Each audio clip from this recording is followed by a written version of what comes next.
Professor Stephen Chan for those of you who are taking pictures, we're running a competition. The best photos will get tickets to the concert on Friday. But without any more talking, please welcome Seun Kuti and Lucy and Stephen.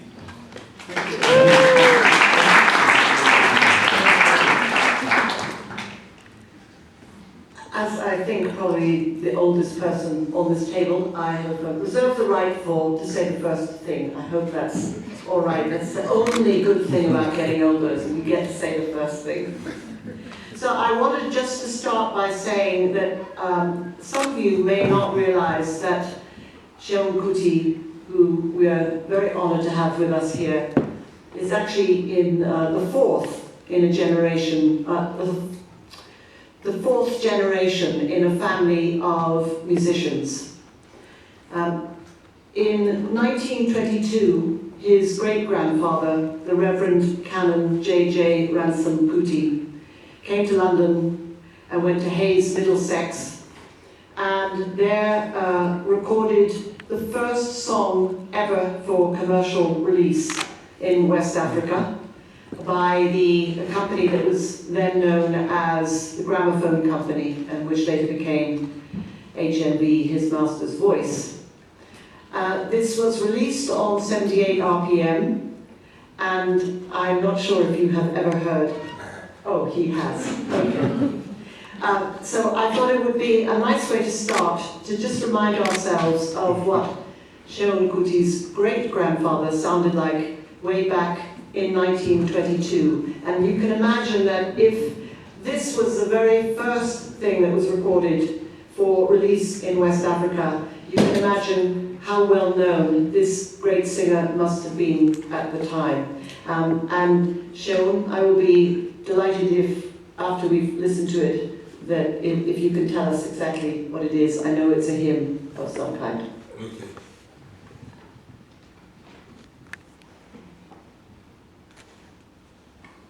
Accompanied on the piano by Fred Gaisberg, who was the A&R man of the Gramophone Company.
So it's a long way from gospel music 4 generations ago to Afrobeat, the perennial and influential style of music that your late great-father introduced.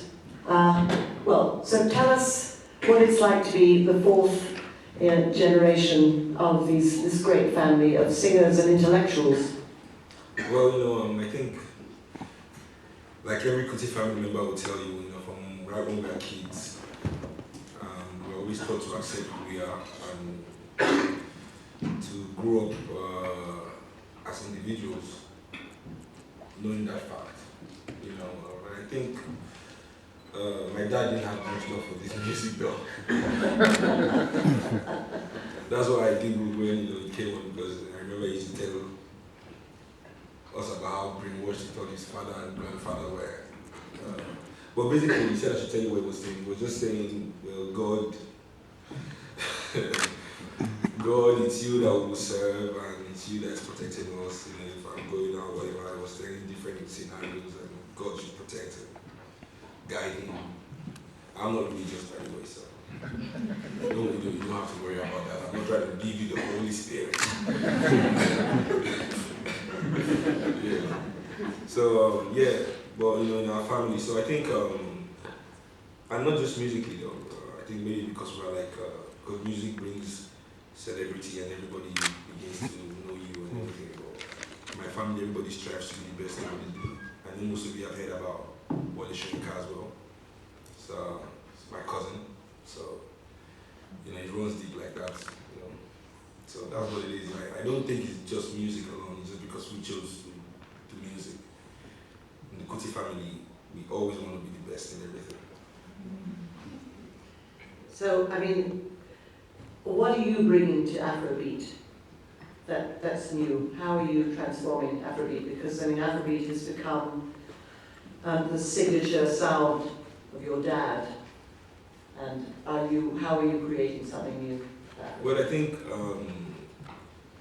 experiences in life alone are enough to give me new material and new inspiration for the music. Living in Lagos, seeing what people go through. And the fact that I'm an individual different from my father I think it's the biggest plus. And the fact that I was raised that way, I would want to make my music to be me, even if it's Afrobeat, I think the fact that I'm me, I'm young, my music is me, young and newer than my dad's. Yeah, but how? What do you actually do? Well, because your latest album, well, the truth is, From Africa with Fury, yeah. Rise. So what are you bringing to it that your dad would do? I brought a lot of sounds in from Brian, my dad wouldn't have done that. Definitely. Nobody can touch my music. So that means you wouldn't let anybody produce him. He produced himself. He produced himself, all the time. All the time, No, for me, I'm always I'm open to new ideas for music, and for me, not just the production side of it, I mean musically as well, I feel, in my music I put a lot of raga grooves, because I'm influenced a lot by reggae music as well, and my father would not listen to reggae music to save his life. No, not a big fan. Not a big fan. Well, what did he like, apart from Afrobeat? Afrobeat music. Because you have to understand, from at his own time, not like today, that Afrobeat is well respected and it's put up there as reggae. And then when Fela was alive, it was reggae music everywhere and pop music, and people would not give Afrobeat a chance, So it was like him against the whole establishment. So you have to really be 100% Afrobeat. And I'll tell you, growing up in the house, I never heard any other records. Only a few times. James classical Brown? music, James Brown. James Brown.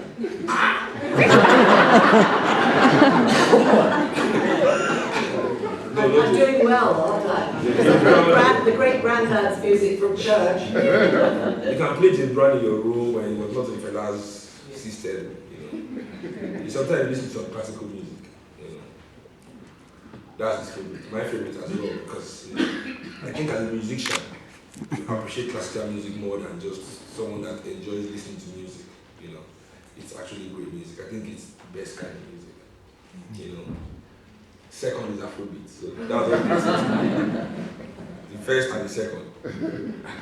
That's very interesting because that's not how Afrobeat is portrayed. Everyone always goes on about, you know, how your dad went to the States in the late 60s and he heard James Brown and he was so influenced by funk. But Fela would not agree that he was influenced by James Brown at all in America. He heard James Brown himself was already in Lagos, you know, when this sound came and everybody was trying to imitate this sound, you know. And a lot of, and back then as well, it was a lot of James Brown imitations in Nigeria that were making it, just like today. You know, there's a lot of Jay-Z and all these pop musicians, African version, you know, that are making it. You know, Yeah, because so. you had a lot of groups like with names like The Wings, the Insiders, yeah. the Beats, and this kind of thing. Yeah, so that was what was happening. You know. So Fela was, I think, you know, even I think for his music as well, he had to be very, he had to like fight for his music, you know. So I think that was why he found it easy to fight for his people as well, because the music, he had to fight for it as well. You know, a lot of people don't talk about his classical training, you know, being a big influence on him, but it was a huge influence.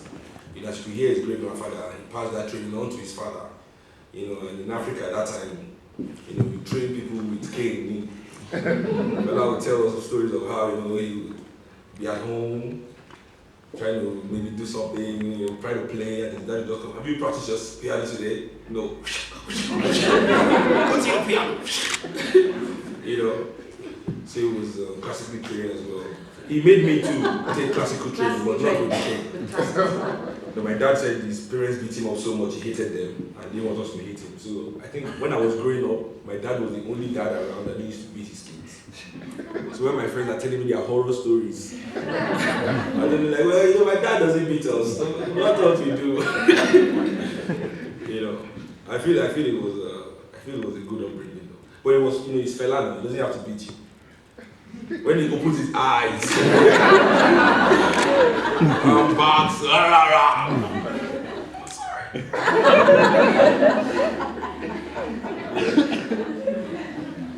Other things have come down through your family as well. I mean, not just the political influences of your dad, but I mean, you know, his parents. Yeah. His mother was one of the first great feminists in Nigeria. In Africa? Yeah, in Africa. And his father was the head of the teaching union.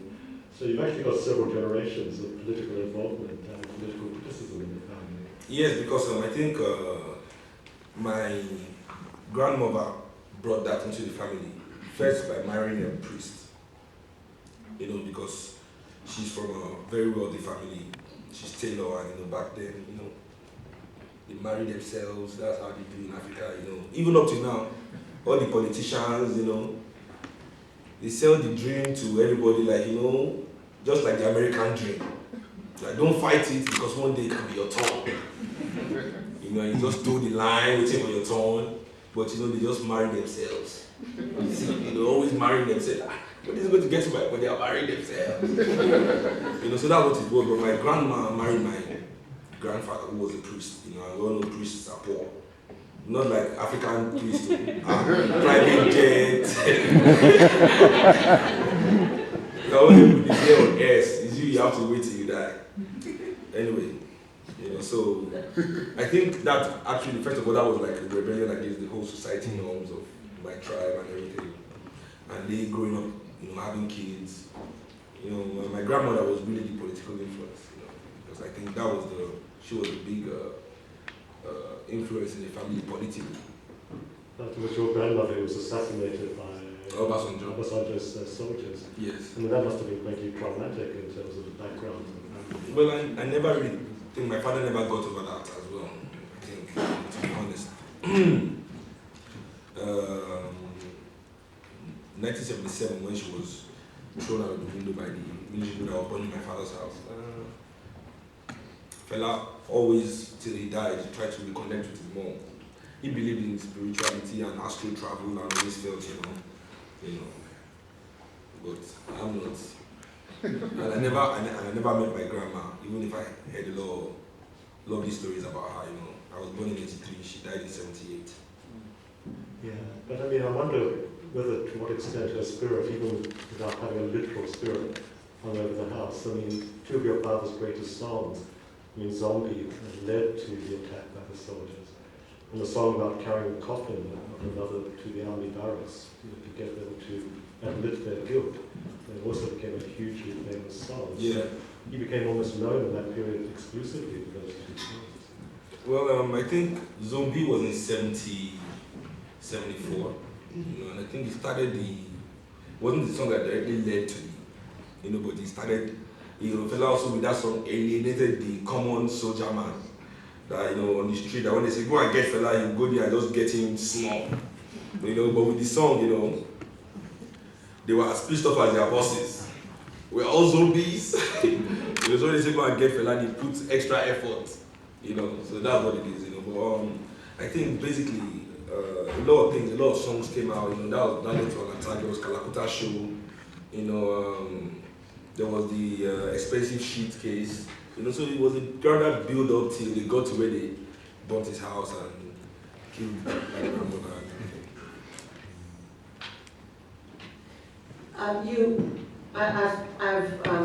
In preparation for today, I looked at some of the interviews that are available on YouTube, and there's one in which you're asked the question, are you a revolutionary first and second a musician?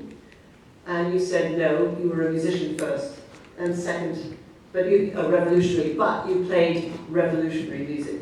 So I wonder if you'd tell us a little bit about that. No, I've swapped roles now. Oh, you swapped roles? Revolutionary first, musician second. Oh, really? Because I thought about it a few months ago. Like, what if I was told that if I play, I had to stop saying what I said on my songs, but I'm allowed to play music? I would say no. So that means what I'm saying is more important to me than the music. So revolutionary first, musician second. But do you think that if someone said stop playing music, you're not allowed to play music, but you can talk, you can I'm give happy speeches. with that. Yeah, but do you think it would be as effective? I might not have as much money, but of course it's effective. Do you think it would be as effective? Do you not think that music is the weapon? Yeah, of course, but if music is taken away, I could sing without a band, I'll just take the mic and just say the words instead of singing them. To be poetry. Aha. Okay, well, I'm not intending to stop you from playing music. No, I know you're not listening. This is always nice. But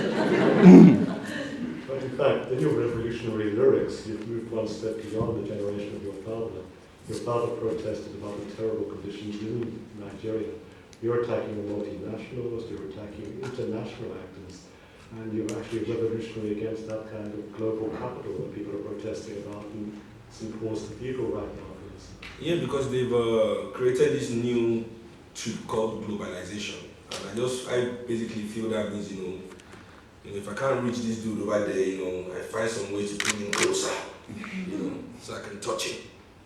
So that's what globalization is. It's just I feel you can't talk about Africa anymore because Africa is being affected by external forces even more than the internal forces. I feel the internal forces that are holding Africa back are largely encouraged by the external forces. That's their main backing, that's their main backbone. That's why NATO can remove Gaddafi, and France can bomb Ivory Coast to remove Bago, And if you rewind 3 years back, you hear the same people that are bombing and they prison these same guys.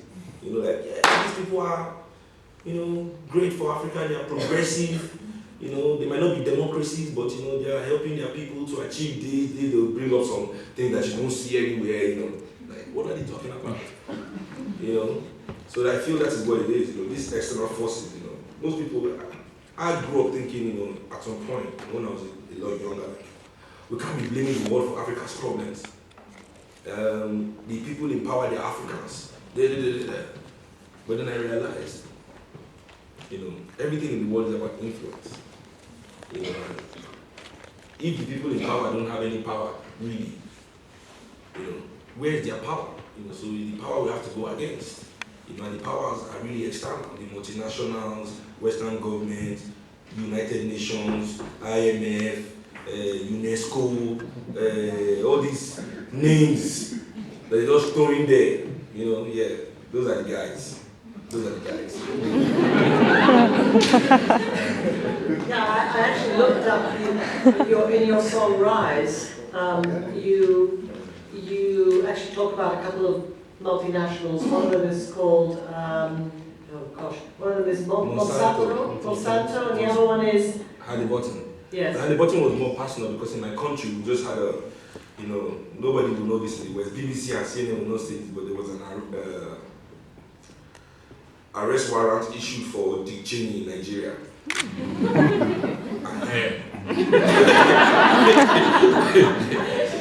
For his role in the Halliburton scandal, you know, where they bribed all the government. You see, because this is what I'm saying, the forces are external because, first of all, they put us through 40 years of mediocre rule by instilling puppets. All the real leaders in Africa in the 50s and 60s, the Lumumba's, people that truly preach nationalism, you know, to nationalize Africa so that Africa can be for Africans. You know, common thing to do, you know, they manipulated them. They killed them. They killed them last, but they first made the people feel that, you know, what they were saying was crazy. You know, because they had popular backing, so you can't just kill them. You have to first of all use propaganda. So they have to create all these rich competitors, you know, by giving them money, fighting with the money, then they release propaganda about the guy, people start to think, then they kill him. Instill their doom, you know. He comes, say some radical speech, blah, blah, blah, blah, blah, blah. Arrest 3 people, send them to prison, things are going to change. You know, but then it's exactly, you know, the same as before, or even worse. You know, so now we have all these politicians that we have to live with because for 30, 40 years they've been accumulating wealth, they are so rich, powerful. You know, they say that the politicians, they are the rulers. They are not leaders, big difference between a ruler and a leader. In Africa we have rulers. So they come, now these multinational companies, you know, they come and they say, oh, here's $50 million.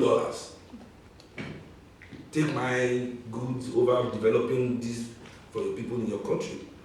You know, these men in their ignorant and small mind, you know, of course, he's been in the army for 40 years, what does he know?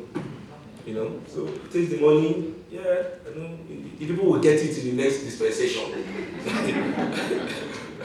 You know, so that's what it is. That's why, you know, we have to first of all stop this trend of multinationals coming to Africa, not giving African companies a chance to develop as well, in homegrown competition. In my country, there's no manufacturing of anything. People always ask me why I wear European clothes. I say, when they make decent African clothes, I wear some. I'm serious. It's my protest for the textile company, because growing up, the textile industry in Nigeria was amazing. And I'm 28, so this is like maybe 20 years ago. You know, people are making amazing fabric. You know, what my dad used to wear in the 70s, you know those beautiful things you see? Psh, nowhere to be found. Denim has come, cotton has come from America, you know, everything. Local manufacturers are totally forgotten, you know, so. China. China is coming now, China is coming. That's why they have to go to Libya. That's one of the reasons Libya was important. Because China is in Africa, we need a different kind of influence because they can't do the money battle anymore, you know. They can't, before they used to just buy everybody off, but now when they tell the person 60 million, China will come and say 120.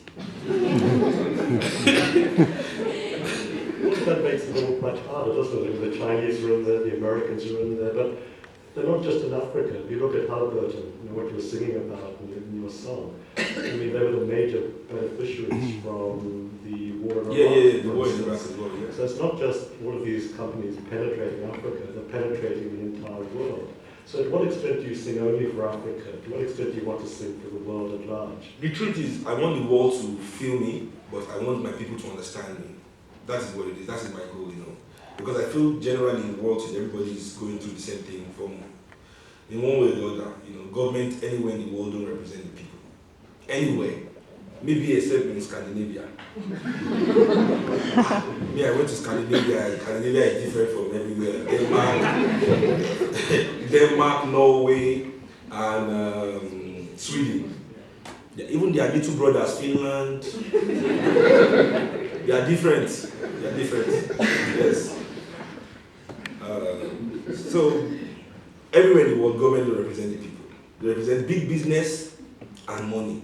The only way you can, you know, if I had $1 billion, I'm sure I can arrange a meeting with David Cameron tomorrow. Yes, and you'll see me. I have a business of £100 million. Investment in British banking. You'll see me at 9 a.m.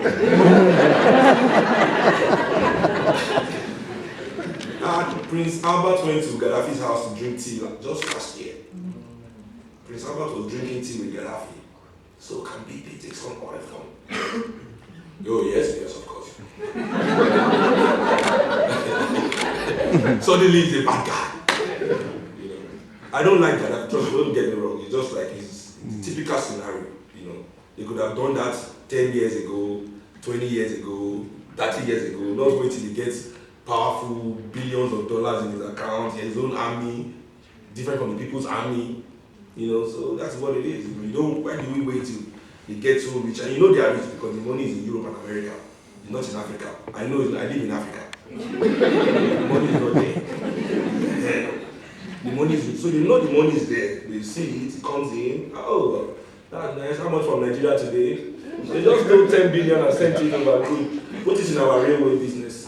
Yes. Just let it simmer. So that's what it is. You're the 5th largest oil producer in the world, Yeah. I understand. Yeah. Make a lot of money for oil. And in this country. but how much of that money stays in your country? Maybe 1%. I'm not exaggerating. I'm not trying to sound, but maybe 1%. Because, as I said, I'm 28 years old. I've lived in Nigeria all my life.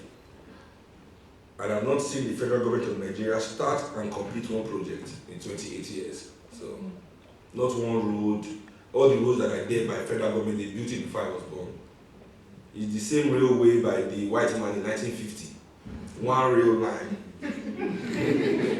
It's true, from the north to the south. That's the only railroad working in Nigeria. You know, so nobody's in healthcare. Well, my uncle was Minister of Health. And we're not trying to sound biased or anything.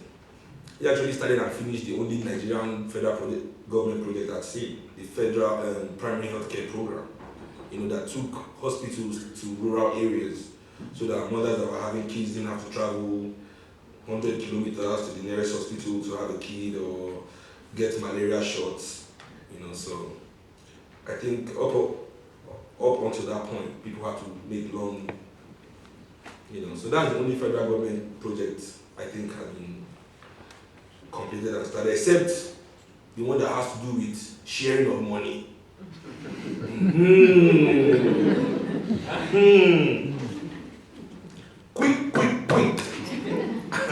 Quick is happening in my country, share it at once. Yes. You might be 28, but you've developed a very, very thoughtful critique of Nigeria and global relations in that time. But that's what you're talking about. That's your revolutionary message, isn't it? That Africa should rise up, not just to fight, but to fight in a thoughtful way. Africa should rise up to think. How are people going to be taught to think in today's world? The truth is we have to bring a lot of empathy back into our lives. It's amazing how people want to struggle for money, but refuse to struggle for their own fellow human beings. I think all the wars and uprisings we've had in Africa, as much as that get going a lot of praise from the West, I think it's all still a fight for resources. Nobody has really actually started a genuine fight for the people. I think until there's a genuine fight for the people and the welfare of the people, resources come second. True human rights for the people, shelter, food, homes, education. I'm not a big fan of Western education, but I have to go through it because you have to understand the system that is holding you back. That's the only way to fight it. African education cannot be the same as Western education. I grew up studying in Nigeria. I never learned anything about my country. I didn't learn anything about my own people. I don't know anything about Yoruba history from school. I learned everything I learned reading books written by white people or reverends. Yes, those are the only historical books written by the Yoruba, are written by white people or reverends. because people in Nigeria have not been inspired that much to investigate their own history. All over, not only in Nigeria, all over Africa, you know. So Western education cannot be the same as African education. You know, but right now we have to understand Western education because the world speaks a Western language. You know, it's run by Western laws. You know, and Africa is not even secondary in the views of the United Nations. You know, the United Nations, where everybody is supposed to be one, they still divide themselves. Okay. So this is all very well, but how then? What kind of educational system? I mean, you're talking about the content of the education. Yeah. You're not talking about the education system. No, you know, for example, I was reading a book and it says, you know, like criticizing colonialism in Africa, and it says, you know, like 100 years ago, every little boy in Africa can tell you the name of every single plant he sees on the street and what the plant can do and what it's used for and if it's poisonous and everything like that. Apart from the plant that we eat, I don't know. I'll tell you the truth. So that's what it is. Education is different. Education should match your environment. I mean, in Nigeria, they're teaching me about hibiscus flower. If you dissect a lily, what? I've not seen a lily in my life.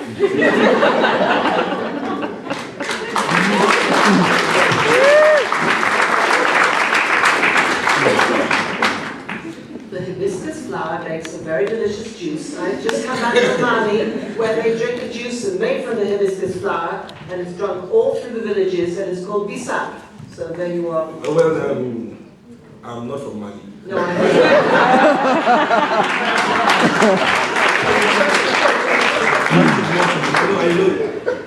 to be truthful, you know, the north of Africa really has been in contact with Western food, drinks, and things, you know, more than the interior like me. So forgive me. but don't you think that's just the difference between the French system of colonial rule as opposed to English? There was no British colonial rule. Oh, I'm not saying one was better or worse than the other, they're all awful, but there was a different system. And I mean, Nigeria was a British colony. Yeah, and if you're going to look at it in that way, they had the highest number of educated people when Africa was given independence. So, but I mean, that contradiction still remains, doesn't it? I mean, in Nigeria, you've got more than 30 state public universities, many other private institutions. yes. I mean, what goes on in all of these institutions? I'll tell you. Okay. Let's say you as a professor in this university, and I'm a student, you know. You never see me in class, you don't even know me, first of all. You know, you just call attendance, my friend will say this, my friend will answer. Me, yeah.